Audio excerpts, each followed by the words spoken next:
In this video, I'll show you how to export coordinates from AutoCAD to Excel using the data extraction tool. This is a simple way to transfer point coordinates for reports, surveys, and engineering projects. Start by typing data extraction in the command line and press enter.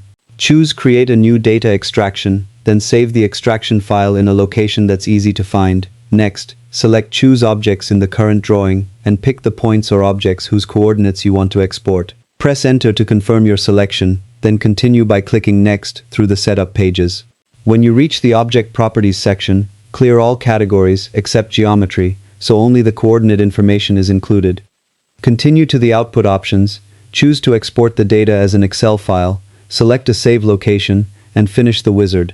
Open the exported Excel file, and you'll see the X and Y coordinates neatly organized and ready for editing or analysis.